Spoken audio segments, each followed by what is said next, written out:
Government এখনো ডাকে call করে উপরের লেভেল থেকে, আমি বলছি 5 বছর সময় নিব, খালি জাস্ট 5 বছর সময় নিব ইনশাল্লাহ।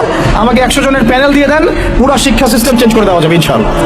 আল্লাহ পাক আমাদেরকে বুদ্ধি প্রতিবন্ধী হিসেবে তৈরি করেন নাই। যারা আছে এদের মাথায় কি আছে, এরা কি পাস করে আসছে এটা আমরা খুব ভালো করে জানি, আমরা খুব ভালো করে জানি। কিন্তু আমরা অন্যকে আন্ডারস্টিমেট করতে চাচ্ছি না, আমাদের নিজেদের উপর কনফিডেন্স আছে আমাদের। এটাকে চেঞ্জ করা খুবই সম্ভব, ভেরি মাচ পসিবল। এই ক্লাস 5 পর্যন্ত বাচ্চাদেরকে যদি আমরা এভাবে গড়ে তুলতে পারি, আস্তে আস্তে পর্যায়ক্রমে 8, 9, 10 এভাবে গিয়ে আমরা ইনশাল্লাহ মাস্টার্স পর্যন্ত যেতে পারবো ইনশাল্লাহ। আর যদি দেখা যায় না এই সিস্টেমে পারছি না, তাহলে কোনো সমস্যা নেই, আমরা এটার নাম মাদ্রাসা দিয়ে দিব, কোনো সমস্যা নাই। তোহা জিন্নুরাইন ইসলামিক স্কুলের দরকার নাই, আমার তোহা জিন্নুরাইন ইসলামিক মাদ্রাসা থাকলেও চলবে।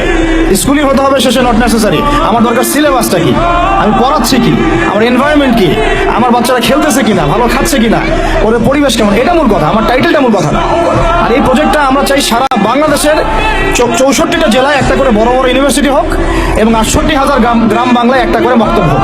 তাহলে দেখবেন আগামী 20 বছরে আমি ইনশাআল্লাহ আপনাদেরকে একটা প্রজন্ম করে দিতে পারবো। তবে এই দায়িত্বটা কিন্তু আমার একার না, আমি আপনাদেরকে উদাত্ত আহ্বান খোলামেলা বলতেছি, আপনাদেরকে আগে আসতে হবে। জায়গা থাকলে জায়গা দেন, আপনি যদি অর্থের কন্ট্রিবিউশন করতে পারেন সেটা করেন, যদি আপনি ব্যালেন্স দিতে পারেন সেটা করেন, ফাইন্যান্সে হেল্প করতে পারেন সেটা করেন। যদি আপনি এত কিছু না পারেন, আপনার কিছু একটা বিল্ডিং আছে, আল্লাহর জন্য দিয়ে দেন। এটা আপনি আমাদেরকে দিচ্ছেন না, আল্লাহর জন্য দিচ্ছেন। আপনি যদি এটাও না পারেন, অন্তত তাহাজ্জুদে আমাদের জন্য দোয়া করেন, অন্তত দোয়া করেন, অথবা বুদ্ধি দেন, পরামর্শ দেন, বা ধৈর্য ধরে সবর করে আমাদের সাথে থাকেন, থেকে 10টা বছর ওয়েট করেন, দেখেন কি হয়।